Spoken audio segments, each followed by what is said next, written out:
সুপ্রিয় দর্শক, আমি আমার গত কয়েকটি ভিডিওতে কওমি মাদ্রাসার অথবা উলামায়ে কেরামদের বিরুদ্ধে যে চক্রান্ত চলছে, কিছু হতে না হতেই বলৎকারের মতো জঘন্য মিথ্যা অপবাদ দেওয়া হচ্ছে, এই সম্পর্কে কিছু আলোচনা করেছিলাম।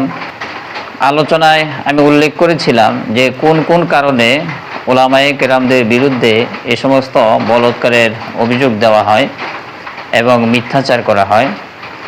তবে আমি কথা বলছি না যে মাদ্রাসায় এই ধরনের দুর্ঘটনা হয় না, সেটা আমি বলছি না। মাঝে মধ্যে এই ধরনের ঘটনা হয়, সেটা সত্য, কিন্তু অধিকাংশই এই ধরনের ঘটনা বা অভিযোগের পিছনে কোনো বাস্তবতা থাকে না। এমনকি কিছু কিছু ক্ষেত্রে এরকমও দেখা যায় যে যাকে অপরাধী সাজানো হচ্ছে, যাকে অপরাধী বলে সম্বোধন করা হচ্ছে, সেই ব্যক্তি নিজে স্বীকারোক্তি দিচ্ছে যে হ্যাঁ, আমি এই অন্যায় করেছি, আমি শয়তানের ধোঁকায় পড়ে করেছি, কিন্তু সেখানেও বাস্তবতা হচ্ছে আসলে উনি এরকম কোনো অপরাধ করেননি। তো এখন এখানে একটা প্রশ্ন আসে যে যদি তিনি অপরাধ না করেন, তাহলে তিনি তো নিজের মুখে স্বীকারোক্তি দিলেন যে হ্যাঁ, আমি এই অপরাধ করেছি, শয়তানের ধোঁকায় করেছি, ভুল করেছি, আর করব না, এরকম বলছেন। তো যেহেতু নিজের মুখে স্বীকারোক্তি দিচ্ছেন, তারপরেও সেটা কেন সত্য নয় বা সেটা কেন চক্রান্ত, এই বিষয়টা অনেকে প্রশ্ন করেন।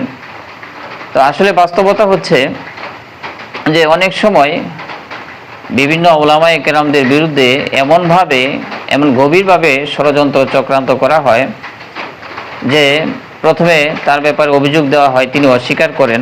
অস্বীকার করার পরে তখন তিনাকে বিভিন্নভাবে টর্চার এবং মারধর এবং শারীরিকভাবে আঘাত, জখম এরকম করা হয়ে থাকে।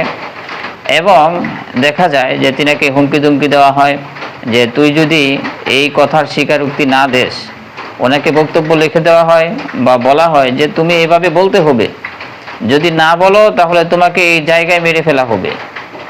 এরকম ভয়াবহভাবে শারীরিক নির্যাতন করে, এরকম বিভিন্ন ভয়ভীতি দেখিয়ে যে তোমাকে মেরে ফেলা হবে, তোমার পরিবারকে উঠিয়ে এনে ধর্ষণ করা হবে, তোমার সন্তানকে মেরে ফেলা হবে, এরকম ভয়ঙ্কর কিছু হুমকি দামকি দিয়ে এবং শারীরিক নির্যাতন করে অনেক সময় এরকম মিথ্যা স্বীকারোক্তি আলেমদের কাছ থেকে নেওয়া হয়।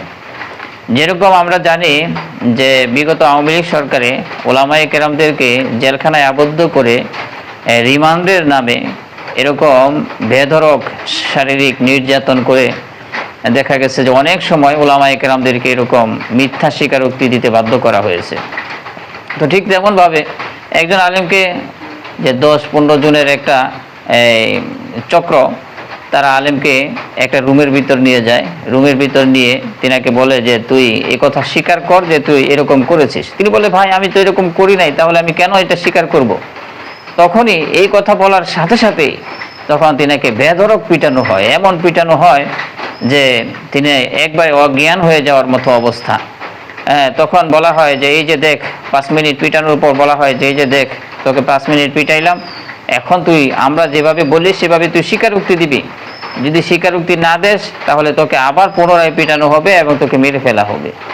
তো এইভাবে ভয়ঙ্করভাবে শারীরিক নির্যাতন করে এবং বিভিন্ন ভয়ভীতি দেখিয়ে এরকম আলেমদের কাছ থেকে, ইমামদের কাছ থেকে, মাদ্রাসার শিক্ষকদের কাছ থেকে মিথ্যা স্বীকারোক্তি নেওয়া হয়।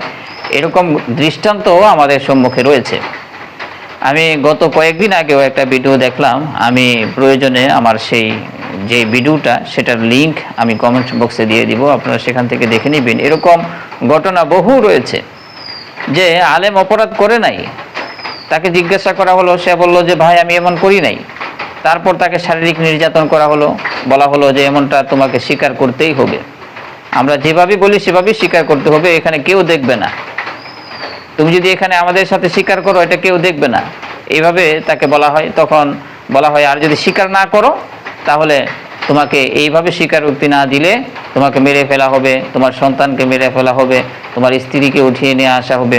এরকম ভয়াবহ হুমকি তখন তিনাকে দেওয়া হয়। এবং তখন তিনি চিন্তা করেন যে এখানে আমি যদি স্বীকার না করি তাহলে আমাকে মেরে ফেলা হবে, আমার সন্তানকে মেরে ফেলা হবে।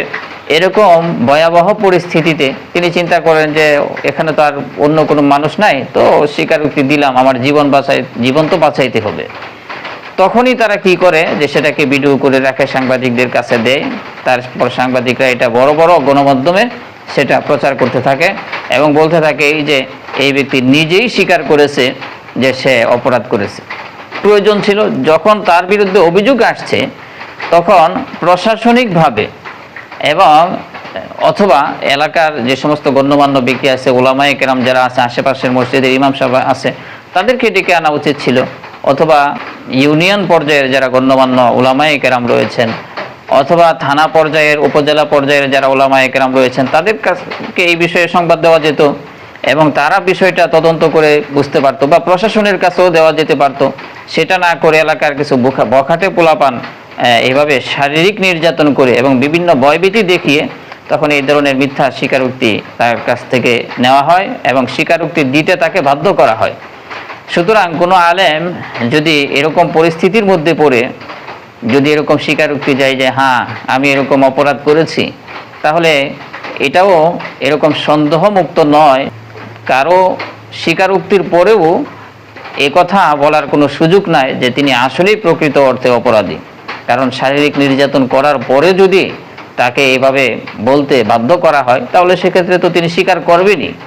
কোনো রকমের অভিযোগ হলেই সেটা সত্য হয়ে গেল, এটাও আমাদেরকে এরকম মনে করার কোনো কারণ নাই। এবং কেউ যদি মৌখিক স্বীকারোক্তিও দেয় সেটাকেও বাস্তব বা সত্য বলে মনে করারও কোনো সুযোগ নাই, কারণ এখানে বিভিন্ন ধরনের চক্রান্ত থাকতে পারে। হ্যাঁ, অবশ্যই যে সবাই যে নিরপরাধ হবে এমনটা নয়, বরং অনেকে প্রকৃত অপরাধীও থাকে। যে অনেক ব্যক্তি যারা মাদ্রাসায় পড়েছে বা মাদ্রাসায় পড়াচ্ছে বা বিভিন্ন মসজিদের দায়িত্বে আছে, তাদের দ্বারা অপরাধ হতে পারে, এটা অসম্ভবের কিছু নাই। তো সেক্ষেত্রে প্রকৃত উপযুক্ত প্রমাণ থাকতে হবে এবং সে যদি স্বেচ্ছায় তার উপরে কোনো নির্যাতন ছাড়া যদি সে স্বীকারোক্তি দিতে বাধ্য হয়, অথবা এরকম স্পষ্ট ভিডিও ফুটেজ যদি থাকে যে হ্যাঁ সত্যিকার অর্থে, যেটা এআই হওয়ার সম্ভাবনা নেই, বর্তমান যুগে এআই দিয়েও অনেক ভিডিও তৈরি করা যায়, এটা জাস্টিফাই করে যদি মনে হয় যে না এটা এআই নয়, তাহলেও এটা উপযুক্ত প্রমাণ হতে পারে। অথবা ডিএন টেস্টের মাধ্যমেও ডিএন টেস্টও এটা উপযুক্ত প্রমাণ হিসাবে বিবেচনা করা যেতে পারে। এছাড়া আরও যত বিষয় রয়েছে যেগুলো আসলে উপযুক্ত প্রমাণ হিসাবে গণ্য হবে, এই সমস্ত বিষয় যদি থাকে তাহলে তিনি প্রকৃত অপরাধী, তিনার যে কোনো শাস্তি হোক সেটাতে আমাদের কোনো আপত্তি নেই। কিন্তু শুধুমাত্র অভিযোগের ভিত্তিতে অথবা স্বীকারোক্তির ভিত্তিতেও কাউকে অপরাধী বলা বা অপরাধী সাব্যস্ত করার কোনো অধিকার কোনো মানুষের নেই।